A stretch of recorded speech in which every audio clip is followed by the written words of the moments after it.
দুজন প্রখ্যাত ব্রিটিশ রাষ্ট্রচিন্তাবিদ জন স্টুয়ার্ট মিল এবং জেমস মিল, দুজনকে মনে হবে আপাত দৃষ্টিতে একজন আরেকজনের দৃষ্টিভঙ্গিগতভাবে পদ্ধতিগতভাবে বিরোধী, কিন্তু সেখানেও একটা মিল শেষ পর্যন্ত কিন্তু খুঁজে পাওয়া যাবে।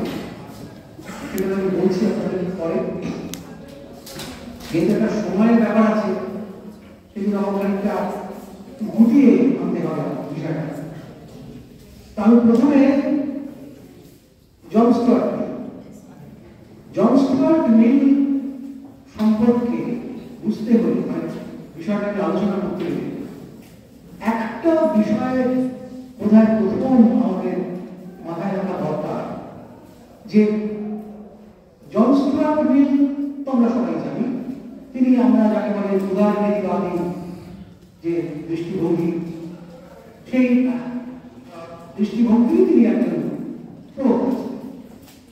এখন এই যে লিবারেল ট্রেডিশন, এবং আমরা সকলে এটাও জানি যে লিবারেল ট্রেডিশন বা লিবারেলিজম তার প্রাণ প্রতিষ্ঠিত হয়েছিল কিন্তু ইংল্যান্ডে, এবং আমরা সকলে এটাও জানি তার অন্যতম মানে বলতে পারেন গুরুত্বপূর্ণ যাকে দিয়ে আমরা ধরে নিই যে তাকে দিয়েই লিবারেলিজমের সৃষ্টি হলো, তিনি হচ্ছেন জন লক। যদি এই কথাটা কিন্তু ঠিক নয়, মানে আমাদের হক সম্পর্কে একটা ধারণা আছে যে হক হচ্ছেন ভীষণ রকমের অ্যান্টি লিবারেল, তিনি ভীষণ রকমের কর্তৃত্ববাদী, একটা কর্তৃত্ববাদী একটা সবাই বলেছিলেন, তিনি লিবারেল ভ্যালুজের বিরোধী ছিলেন। এটা কিন্তু একেবারে ঠিক, সেটা যেহেতু হবসের আলোচনায় ঢুকছি না আমি এখানে বলবো, কিন্তু এটা নিশ্চয়ই যে লকই প্রথম লিবারেলিজমের যে মূল উপাদানগুলোকে তিনি। আচ্ছা, জন স্টুয়ার্ট মিল তাকেও তো আমরা লিবারেল করি, তাকেও তো ইংলিশ লিবারেলিজমের 19 শতাব্দীর অন্যতম গুরুত্বপূর্ণ ব্যক্তিত্ব হিসেবে চিহ্নিত। তাহলে এই প্রশ্নটা যদি ওঠে যে লক ও লিবারেল, মিল ও লিবারেল দুজনের কি ভাবনা কি সম্পর্কীয় ছিল, এইখানেই একটা খুব বিতর্কিত প্রশ্ন উঠে যায়। এটা হচ্ছে জন স্টুয়ার্ট মিল অবশ্যই লিবারেল ছিলেন, কিন্তু he was a liberal with a difference। এই ডিফারেন্সটা দুজনের দুটো জায়গা, একটা হচ্ছে লকের যে ন্যাচারাল রাইটস এর যে ট্রেডিশন, তার থেকে তিনি কিন্তু সরে এসেছিলেন বলবো না, তিনি রীতিমতো বিরোধী ছিলেন। আবার উল্টো দিক থেকে, মানে এটা যদি একটা তার মানে ব্যতিক্রম হয়ে থাকে, উল্টো দিকে তারই মানে পূর্বসূরি জেরেমি বেন্থাম, তিনি ইউটিলিটারিয়ানিজমের জনক হন, জন স্টুয়ার্ট মিল তাকেও মান্যতা দিয়ে সেখান থেকে তিনি কিন্তু সরে এসেছেন। ফলে তিনি একটা নতুন ধরনের লিবারেল ট্রেডিশন ইনিশিয়েট করলেন, যার মধ্যে অ্যাপারেন্টলি মনে হবে যে তিনি লক থেকে সরে গেলেন, বেন্থাম থেকে সরে গেলেন এবং একটা নতুন ধারা। এটা যেমন ঠিক, আবার এটাও ঠিক যে তিনি যে লিবারেল ধারা প্রবর্তন করলেন, যেটা ছিল আসলে উপযোগিতাবাদ বা ইউটিলিটারিয়ান ট্রেডিশনের একটা সংশোধিত ভাষ্য, এই ভাষ্যটা নির্মাণ করতে তিনি কিন্তু যদি বলা হয় যে বৌদ্ধিক যে তার চিন্তা ভাবনার যে বৌদ্ধিক উৎস, এগুলো কিন্তু অনেকটাই এই জটিল জায়গাটাকে কিন্তু একটু আমাদের প্রথম আমরা ধরি লকের যে ধরনের লিবারেলিজমের কথা বলেছি, সে ব্যাপারে কিন্তু জন স্টুয়ার্ট মিল নয়, তার পূর্বসূরি বেন্থাম তাও কিন্তু প্রবল আপত্তি, কিন্তু দুটোই হচ্ছে লিবারেল ধারা। এটা কি? প্রথমটা হচ্ছে প্রথম যে লকের যে ট্রেডিশন, এটা আপনারা সবাই জানেন, আমি এটা বিস্তৃত আলোচনা করবো না। লকের লিবারেলিজম তার মূল যে ফাউন্ডেশন দাঁড়িয়েছে সেটা হচ্ছে natural rights tradition, rights oriented ভাবনা। এবং সেটা আপনারা জানেন, তিনটে রাইটকে তিনি ন্যাচারাল রাইটস মনে করতেন: right to life, right two liberty, right two property. এটা ছিল লকের। এইবার ইউটিলিটারিয়ানিজম বেন্থামের হাত ধরে যে জায়গাতে এসে পৌঁছলেন, তারা পুরোপুরি খারিজ করে দিলেন ন্যাচারাল রাইটসের ভাবনা, এবং যেটাকে বলা হলো ফিলসফিক্যাল র্যাডিক্যালিজম। এই ফিলসফিক্যাল র্যাডিক্যালিজম কথাটা কেন বলা হলো? যেটা ছিল বেন্থাম প্রবর্তিত যে ভাষ্য, সেটা ছিল ন্যাচারাল রাইটস ট্র্যাডিশনের পাল্টা একটা ভাষ্য, কিন্তু এটাও লিবারেল। তারা যেটা বললেন যে ওরকম কোনো ন্যাচারাল রাইটস বলে কিছু হয় না, আমরা এটাকে বিশ্বাস করি। তো তারা কি বললেন?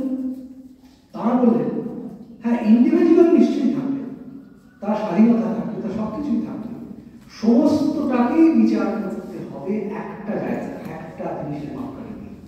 সেটা হচ্ছে তাদের যে তথাকথিত অধিকার বলি আর যাই বলি, তাদের স্বাধীনতা বলি বা যাই বলি, সেটা যেন সার্ভ করে greatest good of the greatest number. অর্থাৎ সমাজের বৃহত্তর অংশের মানুষের কাছে সেটা যদি কাজের হয়, সেটা যদি ইউজফুল হয়, সেটা যদি মানে কি বলবো, if it serves the cause of utility, সেটাকে এবং সেখানে যদি দেখা যায় যে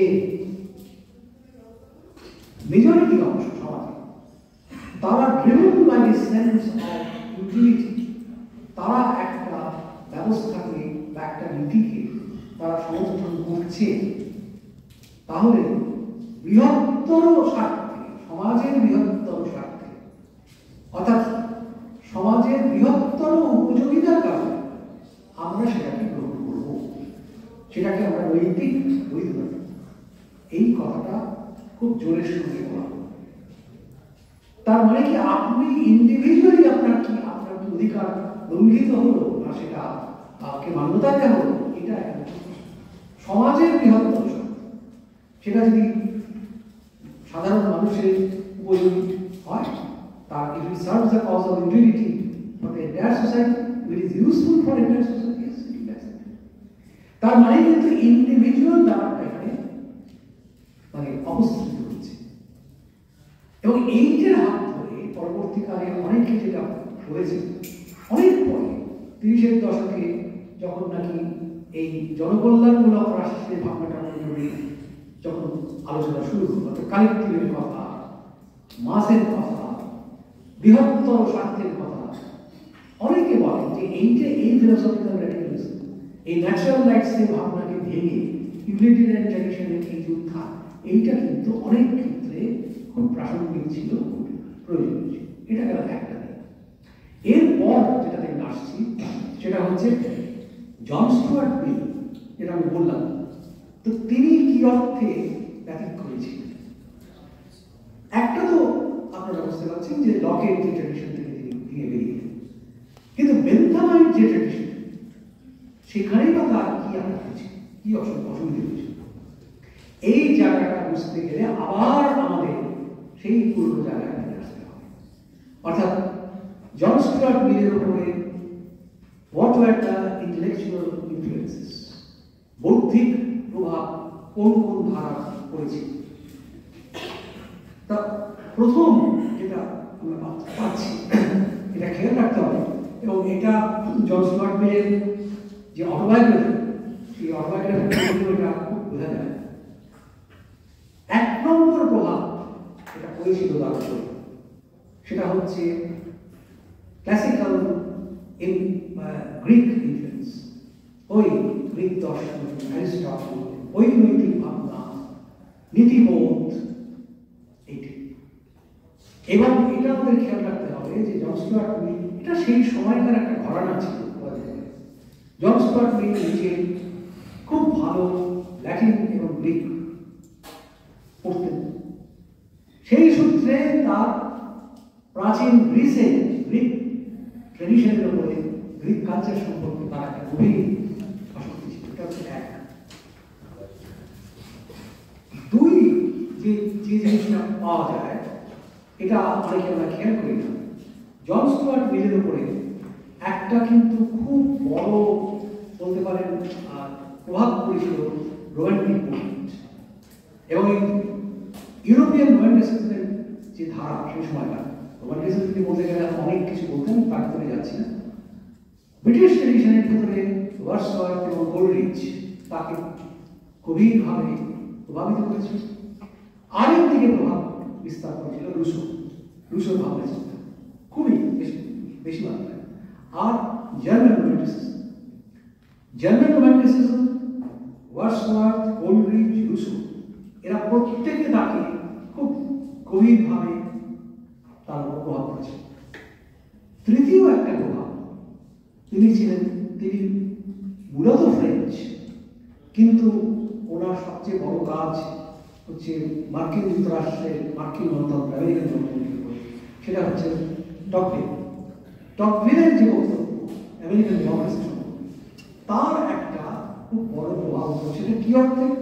টকভিল যেটা বলেছিলেন যে আমেরিকাতে যে গণতন্ত্র, তার যে ভূখণ্ডের ডেমোক্রেসি আমেরিকার যে আলোচনাটা আছে, সেটা হচ্ছে গণতন্ত্রের একটা খুব সজীব একটা রূপ আপনি আমেরিকাতে দিতে পারেন, অর্থাৎ democracy as a way of life. এই ব্যাপারটা যাতে খুব ভালোভাবে মানে চান থাকে, এটা যাতে একটা গভীর মান্যতা পায়, সেইটা কিন্তু এই আরেকটা ভাবনা জন স্টুয়ার্ট মিলের উপর হয়েছে। এখন এইটা যদি মাথায় রাখি, এইটাকে মাথায় রেখে বেনথামের সঙ্গে জন স্টুয়ার্ট মিলের ইউটিলিটারিয়ানিজমের যে প্রভাবটা, এইটা মোটামুটি চিহ্নিত করা যায়। এবং সেই চিহ্নিত কর্মটা যদি করতে হয়, তাহলে দেখবেন এটা খুব পরিষ্কার করে কোথাও বলা হয় না, কিন্তু একটু মাথা কাটলে বোঝা যাবে ওইটা কিন্তু ওই একটা জায়গা থেকে আসছে, ওই মরাল কোয়ালিটি। তিনটে মেন পাওয়া এবং খুব বিশিষ্ট আপনার ব্রিটিশ ভাষ্যকার লিবারেলিজমের উপর লিখেছেন, আপনারা অনেকেই তার নাম এবং তার বইপত্রের সঙ্গে পরিচিত জন গ্রের যে লেখাপত্রগুলি পাওয়া যায় লিবারেলিজমের উপরে, তাতে উনি বেনথাম এবং মিলে ইউটিলিটারিয়ানিজমের যে ভাষ্য, তার তিনটে তফাৎ দেখিয়েছেন। সেই তফাৎগুলো প্রথমটা হচ্ছে একেবারে কি বলবো, পরিষ্কার আপনি একটা দেয়াল তৈরি দিয়েছেন।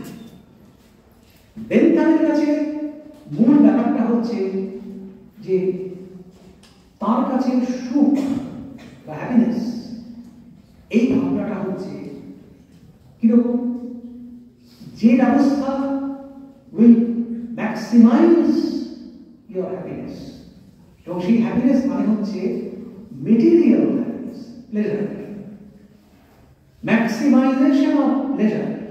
এই প্লেজার কথাটা মানে হচ্ছে কিন্তু মূলত কোয়ান্টিটেটিভ।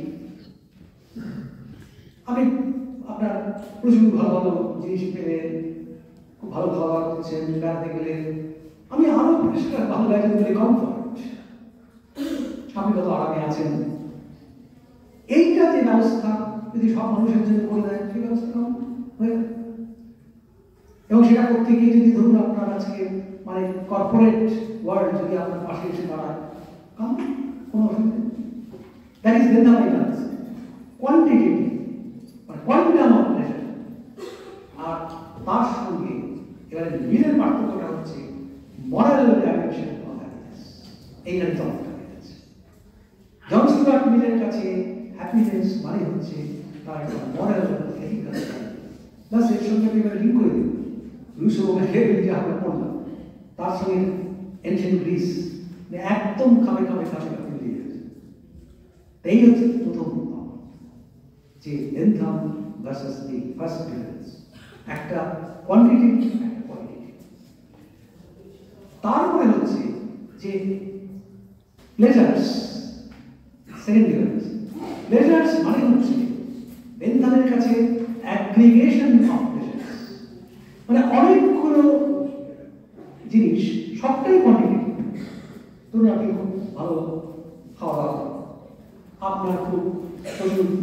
আসবাবপত্র, তারপরে ধরুন আপনি কোথাও বেড়াতে যাচ্ছেন, প্রচুর ভালো ভালো জায়গায় আপনি বেড়াতে গেলেন, বেড়ানোর আপনি সুযোগ পেলেন, বা কেউ আপনার ট্রিপটাকে স্পন্সর করে দিল, খুব ভালো লাগছে, খুব ভালো।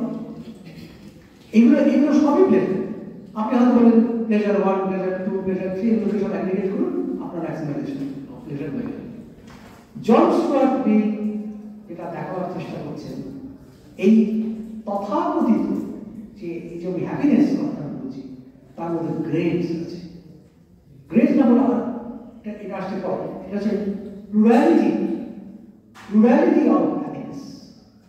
অর্থাৎ এই যে সুখ আমি বলছি, এর মধ্যে কিন্তু ক্যাটেগরি আপনাকে করতে হবে। সব সুখ একটা, তার মধ্যে কোনোটা হায়ার, কোনোটা লোয়ার, কোনোটা প্লুরাল, কোনোটা এরকম, অর্থাৎ আরো পরিষ্কার করে বলে diversity of happiness, diverse dimensions of happiness. এই ডাইভার্সিটি বা প্লুরালিটি, এই ব্যাপারটা বেদান্ত করতে ওটা হচ্ছে সিম্পল অ্যাগ্রিগেশন, সামেশন। এটা হচ্ছে 2। আর 3 নম্বর, যেটা আমি সেকেন্ডটা বলতে গিয়ে আমি বলে ফেলছিলাম, সেটা হচ্ছে hierarchy of pleasures, hierarchy of pleasure.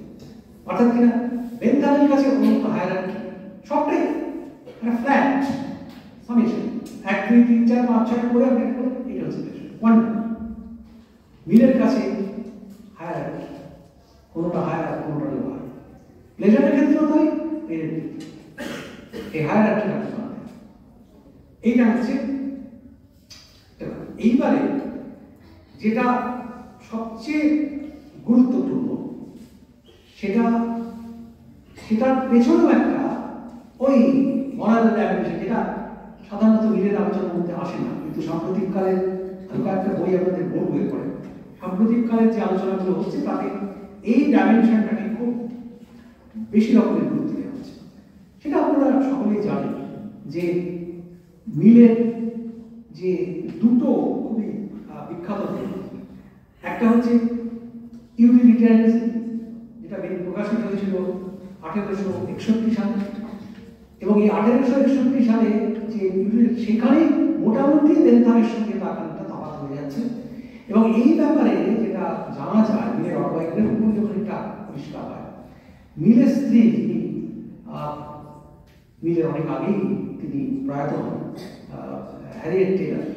তো এই হ্যারিয়েট টেলর যে তিনি কিন্তু এই ব্যাপারে মিলকে খুব সাহায্য করেছেন, এই মরাল ডাইমেনশনের ব্যাপারটাকে উনি খুব বিশেষভাবে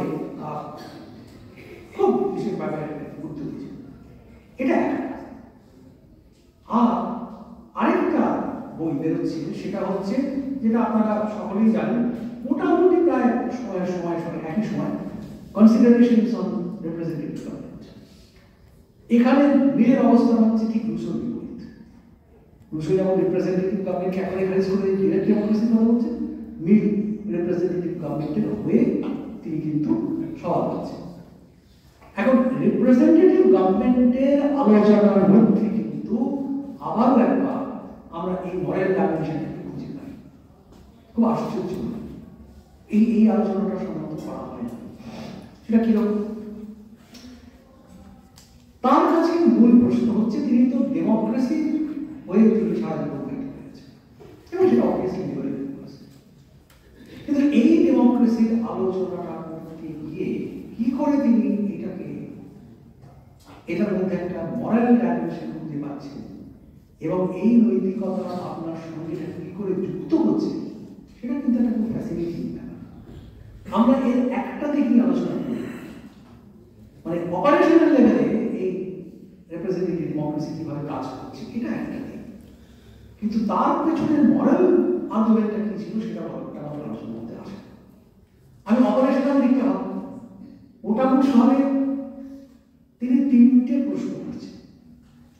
প্রথম হচ্ছে, আমরা যাতে ডেমোক্রেসি কিন্তু চাচ্ছি, তিনি প্রথম প্রশ্নটা যেটা তুলছেন, সেটা হচ্ছে যে সত্যি কি মানুষ গণতন্ত্রের মধ্যে, গণতান্ত্রিক ব্যবস্থায় তারা বসবাস করতে ইচ্ছুক? তাদের যদি সেই ইচ্ছেটাই না, ইচ্ছে মানে কি? এই ব্যাপারটা এরকম নয় যে আপনার মাথায় হাত বুলিয়ে কেউ বলে গণতন্ত্র খুব ভালো অ্যাকসেপ্ট করে, তা সত্যি সত্যি সচেতনভাবে আপনি কি গণতন্ত্রকে আপনি চান গণতন্ত্রে থাকবেন? প্রথম দ্বিতীয় প্রশ্ন যে তারা কি গণতান্ত্রিক ব্যবস্থাটাকে টিকিয়ে রাখতে চান? প্রথমটা হচ্ছে আপনি গণতন্ত্রে আপনি আস্থা আছেন, আপনি থাকতে চান, না থাকতে চান বলে গণতন্ত্র আপনার জন্য। সেকেন্ড প্রশ্ন যে তারা কি do they want to preserve the democratic party? প্রথমটা হচ্ছে do they want to live on the democracy, second হচ্ছে do they want to preserve. আচ্ছা গণতন্ত্র হলো, একটা গণতান্ত্রিক ব্যবস্থায় আপনাকে ঢুকিয়ে দেওয়া হবে, আপনি সেটার মধ্যে এটাকে বাঁচিয়ে রাখবেন। তারপর একটা আলাদা do they want to defend it. আর যদি গণতন্ত্র বিপন্ন হয় আপনি কি এগিয়ে আসবেন, সম্মুখ সারিতে দাঁড়িয়ে গণতন্ত্রের জন্য আপনি লড়াই করবেন? এগুলো যদি হয় তাহলে গণতন্ত্র হবে, আর তা না হলে আপনি গণতন্ত্র হবে না। এইবারে প্রশ্ন হচ্ছে এখান থেকে যে যে জায়গাটা আসছে, মানে ঢুকছে এই জায়গাটা, সেটা হচ্ছে এবারে বললাম বিচ্ছু গণতন্ত্র প্রতিষ্ঠিত, গণতন্ত্র হবে, কিন্তু এই গণতন্ত্রে যেটা আপনারা অনেকেই জানেন, কিন্তু এর মডালিটি সম্পর্কে কথা সেটা একটু বলতে পারছি।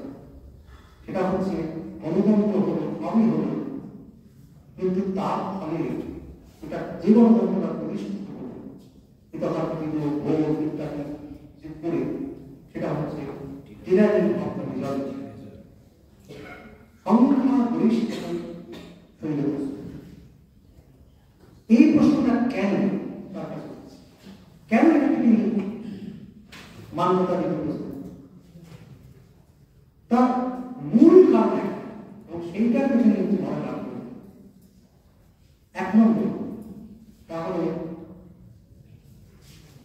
আমাদের ক্ষেত্রে খুব বেশি রকম কাকুন ইউনিভার্সিটি,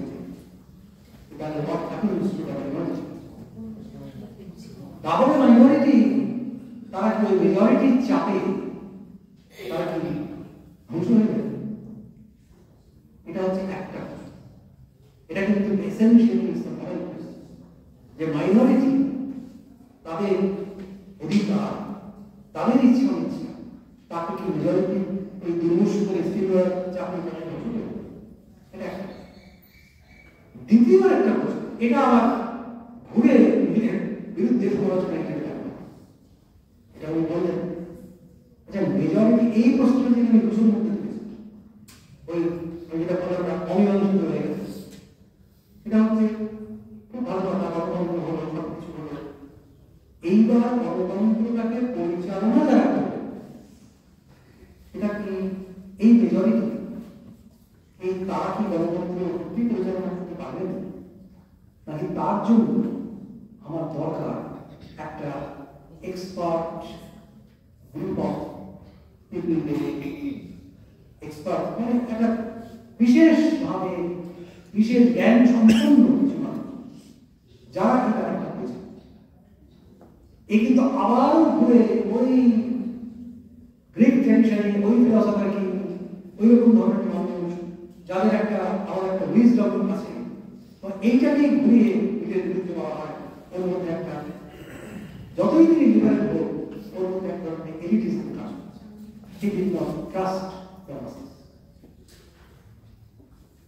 কিন্তু আর্গুমেন্টটা কিন্তু মানে এইগুলোই হচ্ছে মজার কথা, আর্গুমেন্টটা কিন্তু একটা মজার আর্গুমেন্ট, কিন্তু এই মজার আর্গুমেন্টটা দিয়ে যেমন নাকি একদিকে তিনি ডেমোক্রেসিকে কোয়ালিফাই করছেন, আবার আরেকদিকে এমন কথা বলছেন সেটা আমি আরেকটি জায়গায় করে বলবো, এমন জায়গায় চলে যাচ্ছে যেখানে খুব সহজেই তার বিরুদ্ধে মানে এই কথাটা বলা হচ্ছে যে উনি তো আসলে একজন এলিটিস্ট, উনি তো সাধারণ মানুষের উপর তার আস্থা নেই, যতই তিনি সাধারণ মানুষের কথা।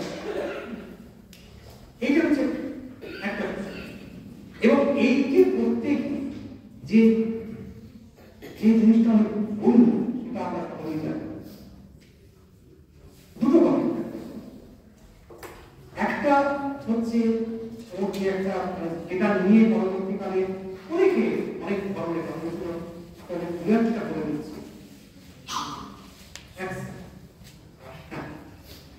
উনি 1848 সালে উনি লিখলেন প্রিন্সিপলস অফ পলিটিক্যাল ইকোনমি। সেটার একটা রিভাইজ এডিশন বেরোলো 1871। সেই প্রিন্সিপলস অফ পলিটিক্যাল ইকোনমি বইটা এই জন্য খুব গুরুত্বপূর্ণ। আবারও কিন্তু ফিরে ফিরিয়ে যেটা বলছি এগুলো কিন্তু কোথাও এক্সপ্লিসিটলি বলে, এই ক্লুগুলো পাওয়া যায়। কিন্তু তিনি কি বলছেন, তিনি যে কথাগুলো বলছেন অ্যাপারেন্টলি মনে হয় উনি লিবারেলিজমের একটা ক্রিটিক করেছেন। সেখানে তিনি পরিষ্কার করছেন ডেমোক্রেসিকে এমনভাবেই অপারেশনাল, এমনভাবেই কার্যকরী করতে হবে যাতে সেটা সাধারণ মানুষের সমাজের স্বার্থ তাকে যাতে মান্যতা দেয়। এবং এই কথা তিনি কেন বলছেন, এবং ঘুরে ফিরে এই প্রশ্নটা আসছে মিলের মধ্যে নানাভাবে নানা কায়দা। একদিকে তিনি মেজরিটি মেজরিটি তাকে সমাজ, একদিকে তিনি বলছেন মাইনরিটি স্বার্থ যাতে পূর্ণ হয়, এগুলো নিয়ে কারো অনেক প্রশ্ন। আবার একই সঙ্গে তিনি আরো একটা কথা বলছেন যেটাও খুব গুরুত্বপূর্ণ, এবং আবারও এটা বলবো এমবেডেড ইন মরাল কোয়েশ্চন। সেই প্রশ্নটা হচ্ছে ওই সমাজের সামগ্রিক সমাজের স্বার্থ, সেখানে তিনি এবারে যারা মিলের খুব কট্টর যারা লিবারেল তারা এই জায়গাটা মিলিয়ে ধরার চেষ্টা করেছে যে তুমি তাহলে তোমার ক্ষেত্রে তাহলে ইন্ডিভিজুয়াল কোথায়, তুমি রাইটসকেও মানলে না, ইন্ডিভিজুয়ালকেও মান্যতা দিচ্ছ না, তুমি যে মেজরিটি রুল তাকেও মান্যতা দিচ্ছ না, তাহলে তোমার অবস্থা নেই।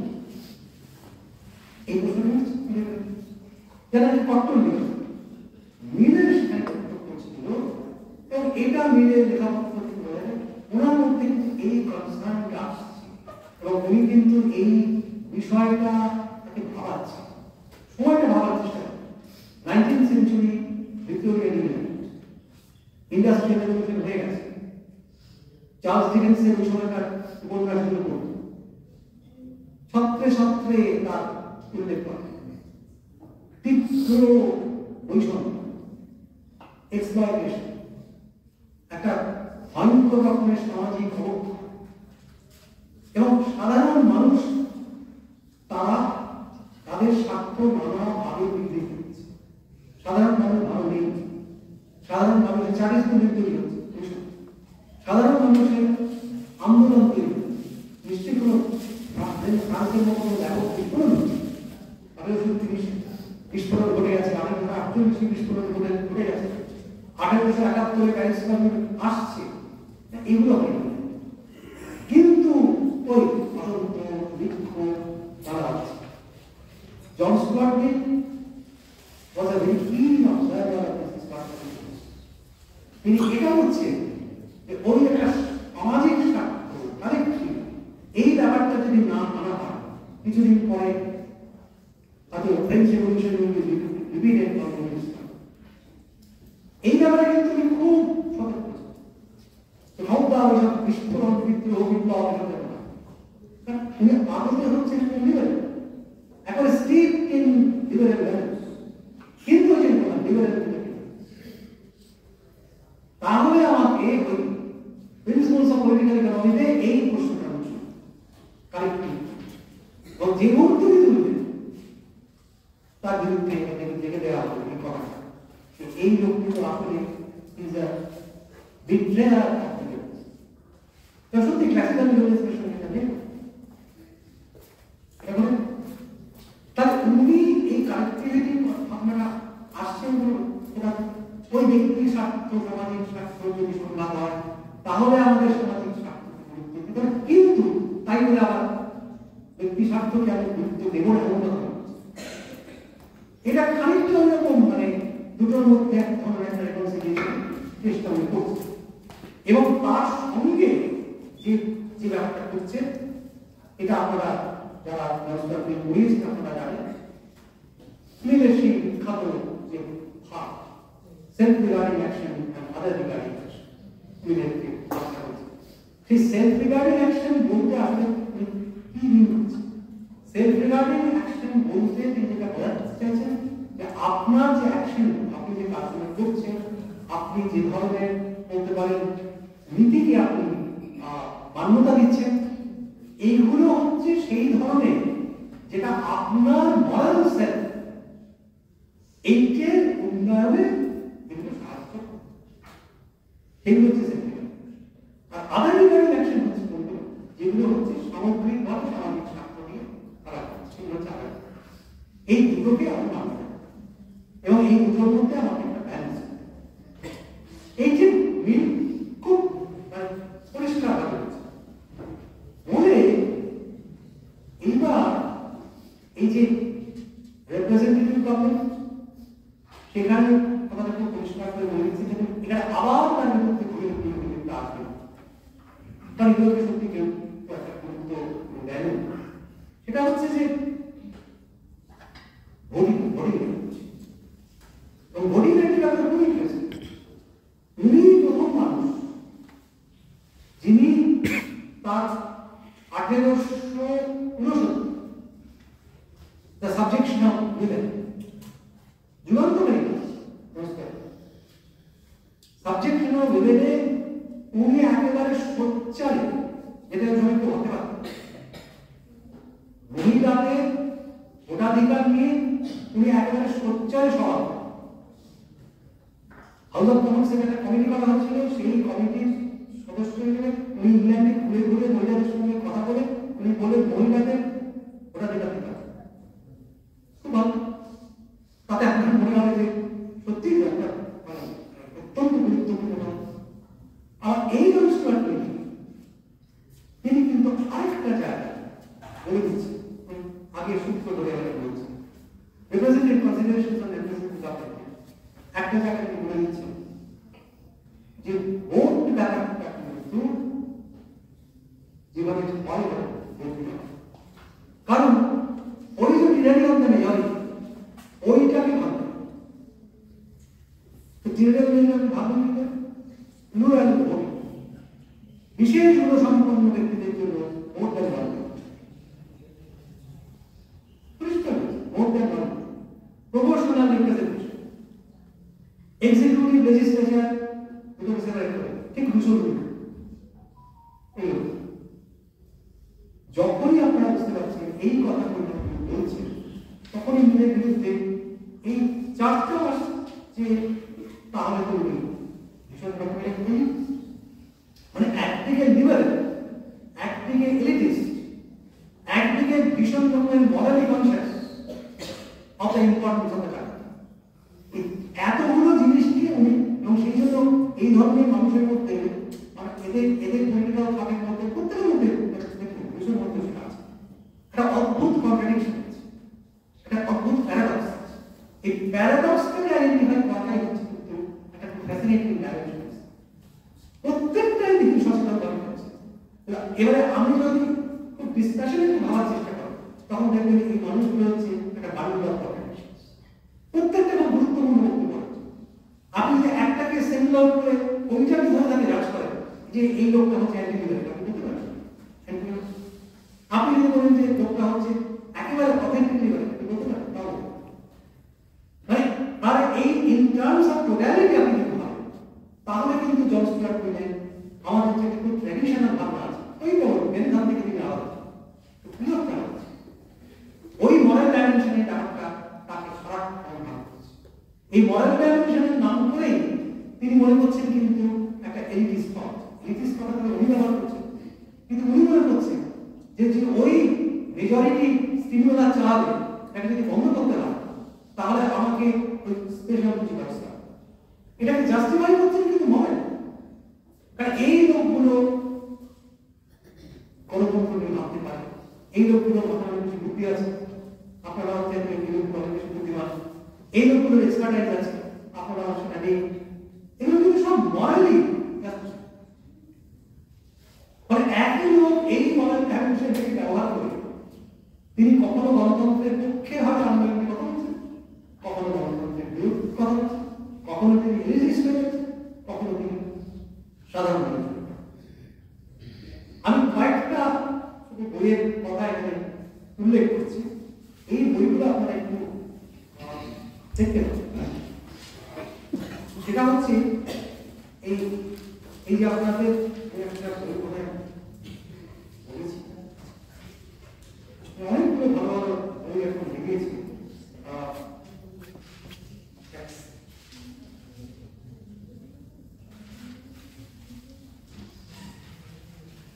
প্রথম যে বইটার কথা বিশেষ করে উল্লেখ করব সেগুলো সেটা হচ্ছে জন, JOHN, জন স্করুপস্কি,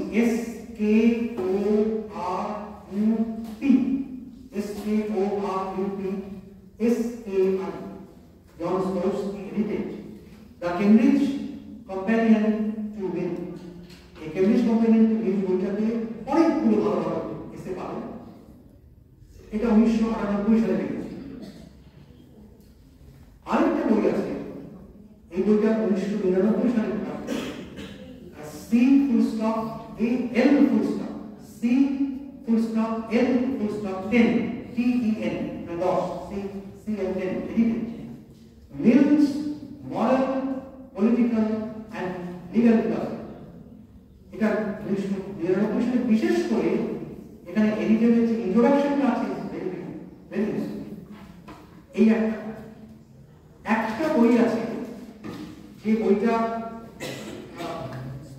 খুব গুরুত্বপূর্ণ বই। এটা 2007 সালে প্রকাশিত হয়েছিল। Nadia, NADIA, Nadia, উর্বিনাতি, URBINATI, উর্বিনাতি, and Alex, ALEX, Zakharos, ZAKARES, edited John Stuart Mill's Political Thought, 2007 সালে প্রকাশিত হয়। এটা হচ্ছে মিলের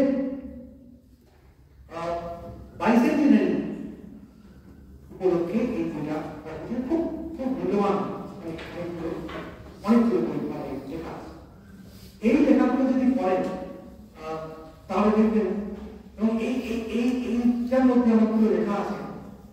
তারপরে ধরুন যে মিলের যে বইটা বললাম সেটা, নাদিয়া উদ্দিনের লেখা, অনেক পুরনো স্কলার ছিলেন জর্জ কাটেল,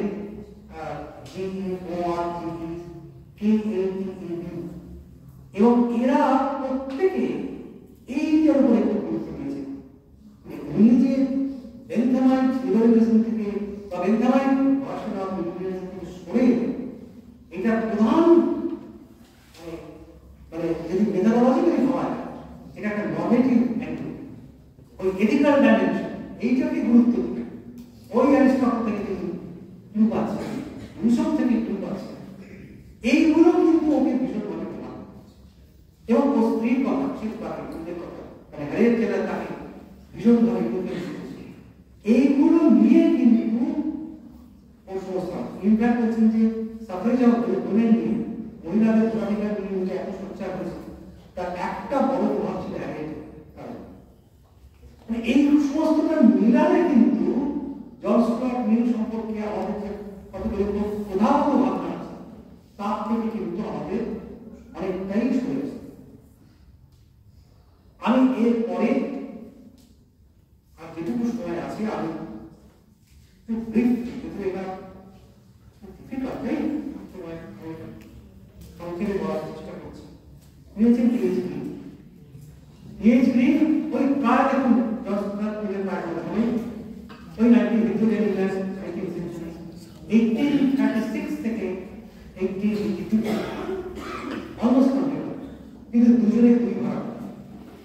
আবার এই যে এইটাও হয় দুজনকে একসঙ্গে রেখে অ্যাপারেন্টলি দুজনে দুই ভাগ, কিন্তু আবার একটা জায়গায় আছে দুজনেই কিন্তু একই বিন্দুতে মিলে যাচ্ছে, কিন্তু মেথডটা অ্যাপ্রোচটা কিন্তু আসলে পিএইচডি বুঝতে গেলে যাকে প্রথম ভালো করে পড়ার দরকার তিনি হচ্ছেন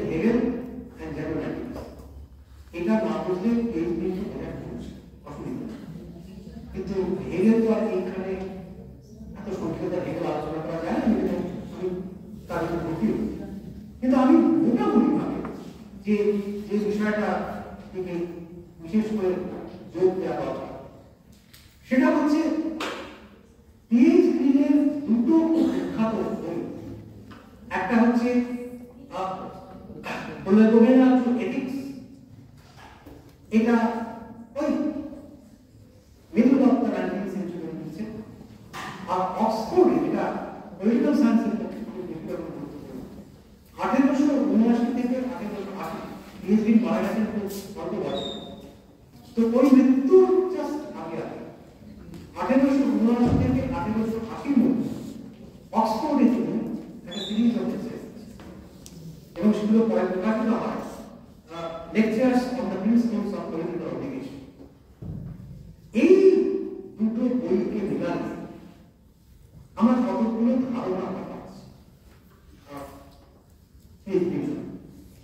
সেইগুলো আমি খুব সংক্ষেপে ছোট ছোট বই আপনার খুব সংক্ষেপে, কারণ বিস্তৃতভাবে আলোচনা করা দরকার। সেই বিষয়গুলো কি? প্রথম হচ্ছে যে তার ফাউন্ডেশন, থিওরিটিক্যাল বা ফিলোসফিক্যাল ফাউন্ডেশন, এবং তিনি কোথা থেকে এই সূত্রগুলো হচ্ছে। প্রথম যে ব্যাপারটা গুরুত্ব এবং যেখানেই তার মধ্যে আইডিয়ালিজম ব্যাপারটা, আইডিয়ালিজম কথাটা আসলে মানে না, আসলে গোটা ইউরোপিয়ান ট্রেডিশনের মধ্যে তিনটা তার মধ্যে দুটো ধারা আছে, একেবারে গোড়া থেকে। একটাকে বলা হতো ন্যাশনালিজম, আরেকটা হচ্ছে এম্পিরিসিজম। ন্যাশনালিজম মানে হচ্ছে ন্যাশনালিজম থেকেই হচ্ছে আইডিয়ালিজম। ন্যাশনালিজম কথাটার আসল মানে হচ্ছে power of the human mind. Mind আমার মন আমাকে চালাতে পারছে। আর এম্পিরিসিজম হচ্ছে ঠিক তেমন, মন বলে কিছু নেই, মনের নিজস্ব কোনো অস্তিত্ব নেই। Locke you to some extent, এরা সবাই মোটামুটি এটা হচ্ছে কিন্তু টিপিক্যাল ইংলিশ ব্রিটিশ ট্র্যাডিশন হচ্ছে মোটামুটি এম্পিরিসিজম। সেটা হচ্ছে যা বাস্তবে আমি দেখছি সেটাই, তার বাইরে কিছু আমি প্রত্যক্ষ করছি, আমার ইন্দ্রিয় গ্রাহ্য এটাই সেই জগৎটাই হচ্ছে। এবং এই ন্যাশনালিজম থেকে আসছে আইডিয়ালিজম। এই আইডিয়ালিজমই এটা আরম্ভ হয়েছিল অ্যারিস্টটলের সময় থেকে, তারপরে অনেক নদী মানে অনেক ঘাট পেরিয়ে, অনেক নদী নালা পেরিয়ে সেটা ঢুকলো গিয়ে জার্মানি, এবং এটা সূত্রপাত করলেন তার আগে হয়েছিল ফ্রান্সে, ডেকার্ট, তারপরে জার্মানি, কান্ট, হেগেল। এই জায়গা থেকে টি.এইচ. গ্রিন এবং তার যারা আরো যারা অনুগামী ছিলেন বা যারা অনুগামী ছিলেন, অক্সফোর্ডকে কেন্দ্র করে যাতে বলা হতো অক্সফোর্ড আইডিয়ালিস্ট, তারা একটা ধারণা তৈরি করে। খুব ভালো। এবারে এই যে ট্র্যাডিশনটা তৈরি হলো, এটা কিন্তু ছিল ব্রিটিশ ট্র্যাডিশনের ক্ষেত্রে একেবারেই মানানসই নয়। কারণ ব্রিটেনে কোনোদিন আইডিয়ালিজম ওইভাবে বাধা চালাতে পারে না, ওই এম্পিরিসিস ট্র্যাডিশন। টি.এইচ. গ্রিন হচ্ছেন সেই অর্থে একজন ব্যতিক্রমী ব্যক্তিত্ব, যিনি ডিপলি ইনফ্লুয়েন্স। এইবার আমি বলছি প্রথম কথা, deeply influence by two sources. একটা হচ্ছে জার্মান আইডিয়ালিজম, কিন্তু জার্মান আইডিয়ালিজমের মধ্যেও তিনি যার দ্বারা সবচেয়ে বেশি প্রভাবিত হয়েছিলেন এবং তার এই লেখার মধ্যে পাওয়া যায়, তিনি হচ্ছেন ইমানুয়েল কান্ট। কান্টের বক্তব্যটা কান্টের মূল কথাটা হচ্ছে যে আমার এই যে মাইন্ড, আমার যে কনসিয়াসনেস, আমার এই মাইন্ডের একটা পাওয়ার আছে, সেই পাওয়ারটা খুব সংক্ষেপে বলে এটা হচ্ছে পাওয়ার টু কোঅর্ডিনেট আইডিয়াস। মনে রাখবেন, পাওয়ার টু কোঅর্ডিনেট আইডিয়াস তার অর্থ হচ্ছে যে ধরুন আপনার সামনে কতগুলো ফুল গাছ আছে, সবকটাই ফুল, তাদের ধরুন গোলাপ আছে, তারপর ধরুন জুঁই আছে, শীতকালে নানা রকম সিজনাল ফ্লাওয়ার আছে, চন্দ্রমল্লিকা আছে, ডালিয়া আছে। এবার আপনি একটাকে বলছেন গোলাপ, আপনি একটাকে বলছেন চন্দ্রমণি, সবকটাই তো জেনারেল, সবকটাই তো তার থেকে আপনি স্পেসিফিক্যালি করে বেশি বলছেন যে এটা চন্দ্রমণি, এটা দাঁড়িয়ে একটা গোলাপ। এইখানে মানে অ্যাকর্ডিং টু কান্ট্রিয়ান আন্ডারস্ট্যান্ডিং এইখানে দুটো জিনিস আপনার কাজ করছে। একটা হচ্ছে understanding of the general mind, আপনাকে বলে দিচ্ছি এগুলো একটা জেনারিক সেন্সে এগুলো হচ্ছে কিন্তু এই মাইন্ডে আবার আপনাকে আরেকটা ফ্যাকাল্টি আপনাকে দিয়েছে, এটা কিন্তু ডিফারেন্সিয়েশন হচ্ছে। আপনি তফাৎ করতে পারছেন, আপনি একই সঙ্গে তফাৎ করছেন এবং তরকারি করছেন। আপনি গোলাপটা ওই ফুলের মধ্যে এক ধরনের ফুল, কিন্তু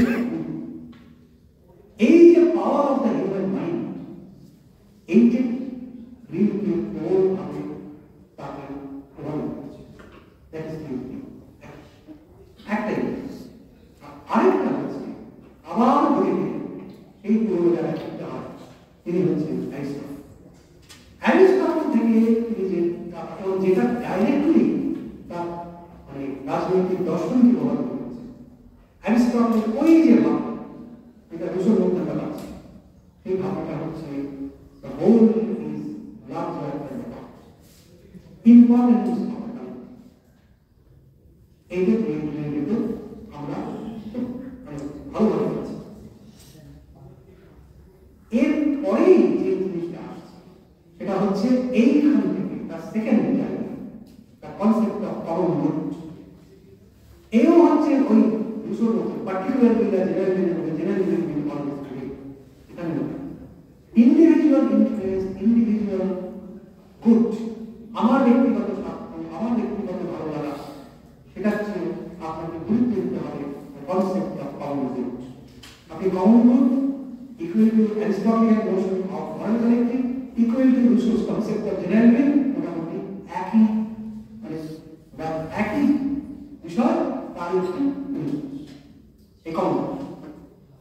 এবং এই কমন গুডের মধ্যে মোটামুটি তিনটি আমরা প্রেজেন্ট করছি। একটা হচ্ছে sharing the Notion of happiness, সবাই মিলে একই সুখে যাতে পৌঁছে যাবে, কিন্তু সেই হ্যাপিনেসটা হচ্ছে একটা মরাল কনসেপ্ট, নট পলিটিক্যাল নোশন। দুই হচ্ছে যে আবার সেই একই প্রশ্ন, সেটা হচ্ছে মানুষের মধ্যে একটা সেন্স অফ মরাল রিজনিং কাজ করে। Man is essentially a rational being and a moral being, এই দুটো রেশনাল বিইং এন্ড মরাল। আর এই driven by this sense of innate notion of morality and একদিন হচ্ছে morality আর আরেকদিন হচ্ছে reason, মানে driven by a sense of morality and rationality। তার সবসময় মনে হয় সে নিজের বুদ্ধিতে, নিজের বিচার, নিজের নৈতিকতার ভাবনার দ্বারা তাড়িত সে বুঝবে যে আমার সেলফ ইন্টারেস্টের চেয়ে অনেক বেশি হায়ার হচ্ছে কনসেপ্ট অফ মরালিটি। তার ভেতর থেকে তারা এখানে এমফাসিসটা কিসের উপরে দিচ্ছে? মাইন্ডে। এইখানেই হচ্ছে পিএইচডি এর আইডিয়াস এমপিরিক্যাল না ভেতর থেকে। আরেকটা হচ্ছে আমার এই সেই মাইন্ডে মানে celebration of the mind. Third principal সেটা হচ্ছে আপনার মনের মধ্যে যে এথিক্যাল সেন্সটা আছে, এটা আছে আপনার ভেতরে, এটাকে জানতে হবে।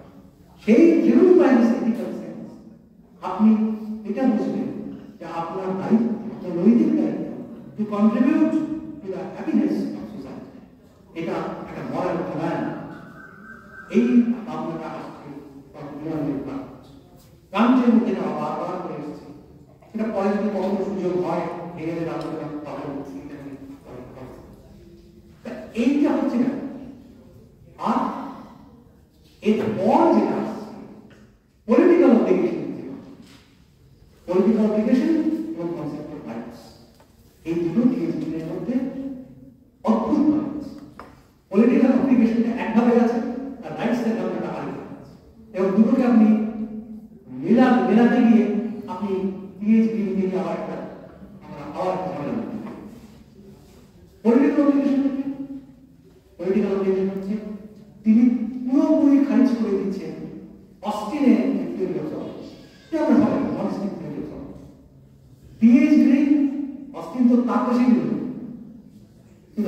Australian theory of sovereignty, monistic theory of sovereignty, এটাকে তিনি একেবারে কাছে তিনি বলছেন যে অস্টিন যে কথাটা বলেছেন এটা কি, সেটা হচ্ছে ওই রাইটস গুলো আসতে হবে, যে রাইটস পাচ্ছে রাইটস গুলো তুমি পাচ্ছ না করতে।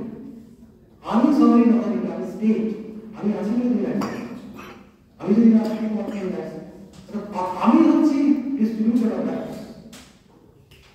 এইটাকে তুমি রাইটসটা আসছে করতে।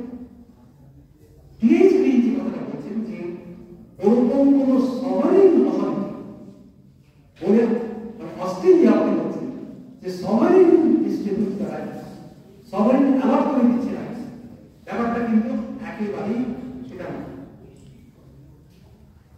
ওনার কাছে রাইটসের ভাবনা এবং এই ক্ষেত্রে লিবারেলিজমকে একটা অন্য দিকে নিয়ে যাচ্ছে, এবং যে রাইটসের যে ভাবনা, সেই রাইটসের ভাবনাটা আসছে আপনার ওই ইনেট মরাল সেন্স, এবং ওইখান থেকে যে রাইটসের ভাবনা সেটা আপনাকে যে রাইটসের জায়গায় নিয়ে যাচ্ছে, আন্ডারস্ট্যান্ডিং সেটা এইরকম। আমাদের রাইটস আছে, আপনার রাইটস আছে, প্রত্যেকে রাইটসকে রেসপেক্ট করবে, এবং এই যে সেন্স আমি আপনার রাইটসকে গার্ড করি, আপনিও আমার রাইটসকে গার্ড করেন, এইখান থেকে তৈরি হচ্ছে একটা কোঅর্ডিনেশন অফ রাইটস। এবং সেইখান থেকে যে আপনার উঠে আসছে মানে আপনার আপনি এই যে আমি আপনার গায়ে হাত দেব, আমি আপনার গায়ে, আপনি আমার গায়ে হাত দেবেন, এটা আসছে কোন মরাল পার্সন, তার নোশন অফ কমন কোড। এই কমন কোডের ভাবনা থেকে আসছে আসল হচ্ছে সামাজিক স্বাস্থ্যটাকে ব্যালেন্সটা ঠিক রাখা। সেই জন্য রাষ্ট্র করে দিচ্ছে না, একদম সবাই করে দিচ্ছে না, রাইটসটা আপনার ভেতরে থাকে। এবং এখানে দেখুন আপনি লিবারেলিজমের মেইন স্পিরিটটাকে ধরছেন, কিন্তু এরকম আইডিয়ালিজম ন্যাশনাল রাইটস ইনেট মরাল সেন্স থেকে রাইটস, এবং ওই concern moral concern for common good, সেখান থেকে আপনার রাইটস গুলো একটা একটা। সুতরাং আপনি যে রাষ্ট্রকে বা রাষ্ট্রের শক্তিকে বাধ্যতা দেবেন, কেন আপনি বাধ্যতা দেবেন? কারণ ওই রাষ্ট্র শক্তিটা হচ্ছে it is a manifestation of common good. সেই জন্য ওইটাকে ঠিক রেখে আমার রাইটস গুলো আসছে। অর্থাৎ ঠিক উল্টো, অস্ট্রেলিয়া যেখানে বলছেন স্টেট আপনাকে রাইটস করে দিচ্ছে, আমি বলছি না আমার এখান থেকে যেটা আমার এই কমন গুডের উপর দাঁড়িয়ে যে রাষ্ট্র ব্যবস্থা, সেই তার ভিত্তিতে যে রাইটস তৈরি হয়, সেখানে আমি আপনার রাইটসকে গার্ড করবো না, আপনিও আমার রাইটসকে গার্ড করবেন। এই পর্যন্ত ঠিক আছে।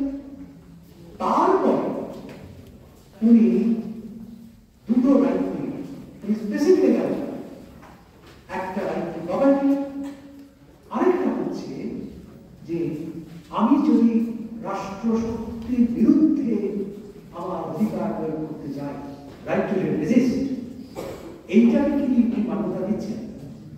পরিষ্কার উত্তর হচ্ছে রাইট টু প্রপার্টি।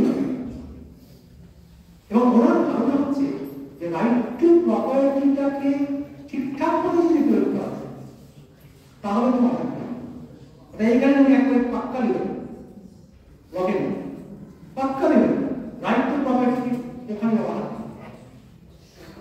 আবার উল্টো দিক থেকে যেটাকে আপত্তি করছেন, রাইট টু রেজিস্ট্যান্স, তিনি বলছেন না ওই রাষ্ট্রের বিরুদ্ধে যাওয়া, ভায়োলেন্স করা, এইসব কথা তার চেয়ে ভালো হচ্ছে you will live by the sense of common good. অর্থাৎ তোমার সমস্ত ভাবনা চিন্তাটাই হচ্ছে তুমি গাইডেড বাই মরাল। এটা যদি ঠিক থাকে, এই হচ্ছে মোটামুটি ঋণের একটা সংক্ষিপ্ত সার। আমি এইটার জন্য আপনাদের 3-4টে বই আপনারা লিখে দিতে পারেন, খুব ভালো আলোচনা আছে। একটা বহু পুরনো বই, কিন্তু এখনো আমার মনে হয় এই বইটা ভীষণ রকমের প্রাসঙ্গিক।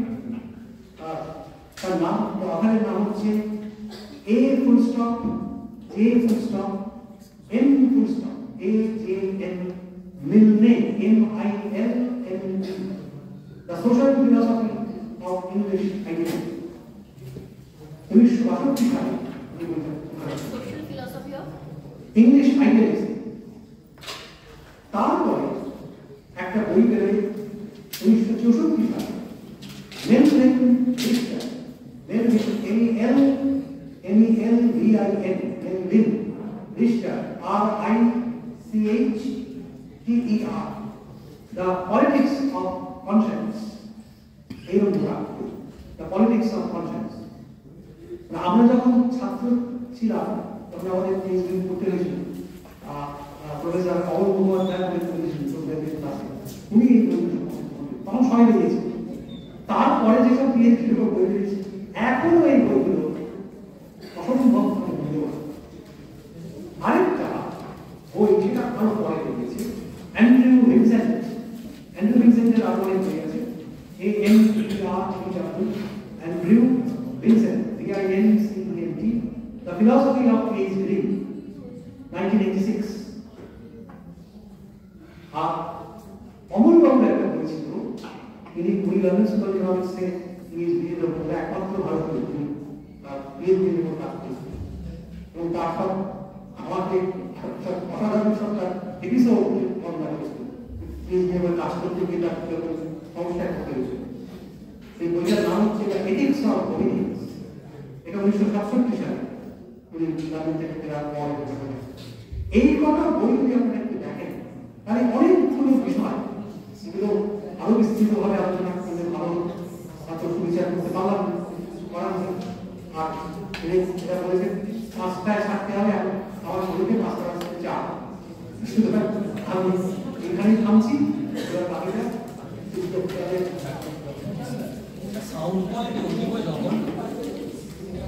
প্রশ্ন আপনি কি করছেন? প্রশ্ন করতে গেলে উত্তর দিলে আপনার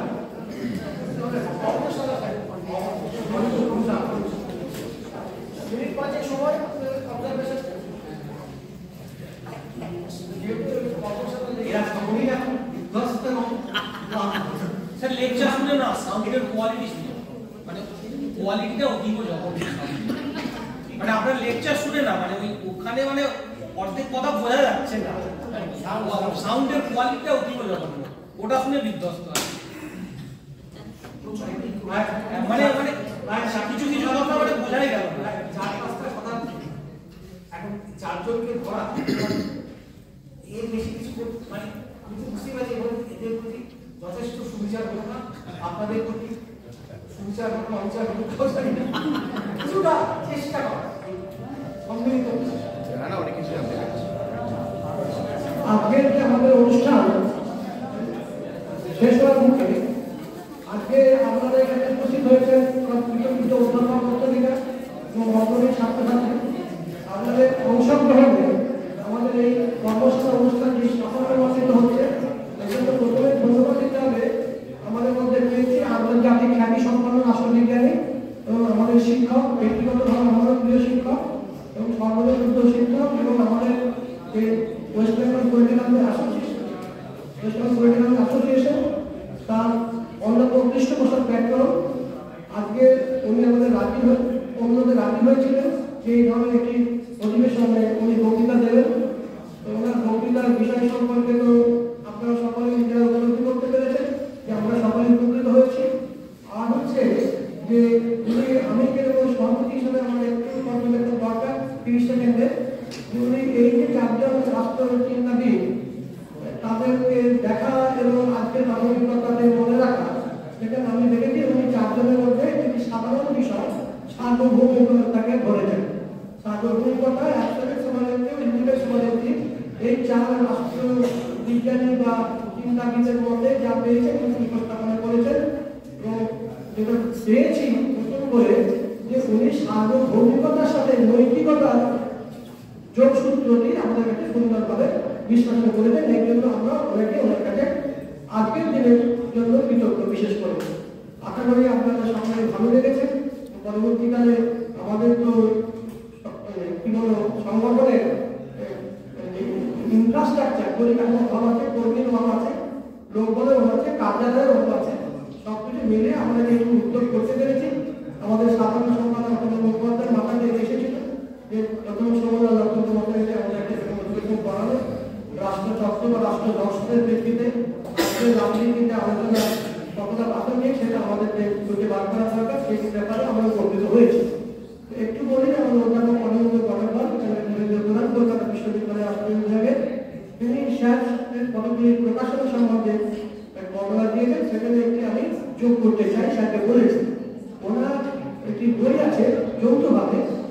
ডক্টর পার্থ চ্যাটার্জি অধ্যাপক শিবানী কুমার চৌবে এবং অধ্যাপক মহিলা দত্তদের দ্য থিওরি অফ স্টেট, সেটা মনে রাখা দরকার। স্টেট অফ পলিটিক্যাল থিওরি ওই পাওয়াটা এটা 1977 সালে প্রকাশিত হয়েছে। উনি তখন centre for study in social সায়েন্সের হিসেবে কাজ করছেন, আমি তখন রিসার্চ ছাত্র ছিলাম বলা যায়। সেই বইটি মূল্যবান আজকে বক্তৃতার বিষয়টাকে আমরা ভালো করে বোঝাতে পারি। সবটা একটা আমাদের উদ্যোক্তর থেকে একটা ত্রুটি আছে, মাধ্যমে চেয়ে নিচ্ছি। কিন্তু আজকে লেখা আছে এখানে দেখবেন যে কলকাতা বিশ্ববিদ্যালয়, কলিকাতা, আর রাষ্ট্রবিজ্ঞান রাষ্ট্র আলাদা, বিজ্ঞান আলাদা, এটা আমাদের ত্রুটি, এটা মাধ্যমে চেয়ে নিচ্ছি। বিশ্ববিদ্যালয়ের ইউনিভার্সিটি ক্যালকাটা, কলকাতা একটা বাইরে, মানে কলিকাতা বিশ্ববিদ্যালয় রাষ্ট্রবিজ্ঞান বিভাগ। আর আপনাদের সকলের কাছে আজকের সহযোগিতার জন্য আমি সভাপতি হিসাবে কৃতজ্ঞ। আর আমাদের এই অনুষ্ঠানের শেষে একটা বৈঠক ব্যাংক ধন্যবাদ জ্ঞাপন প্রস্তাব আমাদের সহকারী কোষাধ্যক্ষ শ্রী কৌশিক চক্রবর্তী দান করবেন। কৌশিক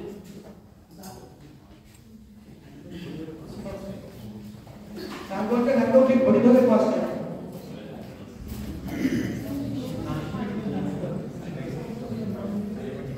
হ্যালো, এটা একদম আনুষ্ঠানিক একটা পর্যায়ে ধন্যবাদ জ্ঞাপন অংশটুকুর নাম। কিন্তু সত্যি কথা বলছি, স্যারকে ধন্যবাদ জানানোর ধৃষ্টতা ব্যক্তিগতভাবে আমার এবং অ্যাসোসিয়েশনের পক্ষ থেকেও, যেহেতু আমি ধন্যবাদ জ্ঞাপন কাজটা করতে এসেছি, কোনোভাবেই আমার অশেষ কৃতজ্ঞতা এবং শ্রদ্ধা জ্ঞাপন করছি স্যার। 1টা থেকে 5টা অবধি মাঝখানে ঘুমের বিরতি, এর বাইরে স্যার তার না যেভাবে যে স্যার বরাবর যেটা করে থাকেন, সমুদ্রের গভীরে গিয়ে মণিমাণিক্য খুঁজে এনে ছাত্রছাত্রীদের হাতে উপস্থাপন করেন। তো এখানে মোটামুটিভাবে আমরা 3টে জেনারেশন রয়েছি, আমার স্যারেরা রয়েছেন, আমরা ছাত্রছাত্রীরা, আর এই 3 জেনারেশনের পর জেনারেশন স্যার আমাদের ঋদ্ধ করছেন। স্যারকে আমাদের তরফ থেকে অশেষ কৃতজ্ঞতা, ধন্যবাদ জানানোর ধৃষ্টতা নেই। স্যার ভালো থাকুন, সুস্থ থাকুন, এটুকুই কামনা করি। কলকাতা বিশ্ববিদ্যালয়ের রাষ্ট্রবিজ্ঞান বিভাগীয় প্রধান ডক্টর অনিত্য পটকদার সহ বিভাগের অন্যান্য অধ্যাপক অধ্যাপিকা বৃন্দ এবং শিক্ষা সহকারী সহকর্মী বৃন্দ, যাদের সাহায্য ছাড়া আজকের এই অনুষ্ঠান সম্পন্ন হতো না, তাদের প্রত্যেককে ধন্যবাদ জানাচ্ছি। বিভিন্ন বিশ্ববিদ্যালয়ের প্রাক্তন ও বর্তমান অধ্যাপক অধ্যাপিকা বৃন্দ এসেছেন। আমি আলাদা করে কারো নাম নিচ্ছি না, আমার সামনে স্যারেরা বসে আছে, স্যার ম্যাডামরা বসে আছে কলেজ বিশ্ববিদ্যালয় থেকে, যাদের হাত ধরে আমরা এত দূর এসে পৌঁছেছি, যারা এখনো আছেন পড়াচ্ছেন, আমি সবাইকে আন্তরিক ধন্যবাদ এবং অশেষ কৃতজ্ঞতা জানাচ্ছি আসার জন্য, থাকার জন্য। উপস্থিত শ্রদ্ধা মণ্ডলী, আমরা বিপুল সাড়া পেয়েছিলাম আমাদের রেজিস্ট্রেশনে। আপনারা যারা আছেন, বিভিন্ন কলেজ এবং বিশ্ববিদ্যালয়ের ছাত্রছাত্রীরা যারা এখানে উপস্থিত রয়েছেন, তাদের প্রত্যেককে আমরা ধন্যবাদ জানাচ্ছি। ধন্যবাদ জানাচ্ছি WBPSF পশ্চিমবঙ্গ পলিটিক্যাল সায়েন্স অ্যাসোসিয়েশনের সমস্ত এক্সিকিউটিভ মেম্বার সহ, যারা এই কাজটা যখন পরিকল্পনা হয় একযোগে এক বাক্যে সহমত পোষণ করেন, এবং আমাদের প্রেসিডেন্ট ডক্টর পঞ্চানন চট্টোপাধ্যায়, আমাদের সেক্রেটারি অধ্যাপক অপূর্বমোহন মুখোপাধ্যায় যেভাবে পরিকল্পনা করে ওটা বাস্তবায়নের জন্য এগিয়ে এসছেন, তাদেরকে ধন্যবাদ জানাচ্ছি। এবং পরিশেষে আরেকবার আমাদের ঋদ্ধ করার জন্য এবং অক্লান্ত পরিশ্রম করে টানা 4 ঘন্টা আমরা ঋদ্ধ হয়েছি, স্যারের প্রতি আরেকবার আমাদের শ্রদ্ধেয় অধ্যাপক শোভনলাল দত্তগুপ্ত মহাশয়ের প্রতি আরেকবার আমরা আমাদের কৃতজ্ঞতা জ্ঞাপন করে আজকের অনুষ্ঠান শেষ করছি। ধন্যবাদ।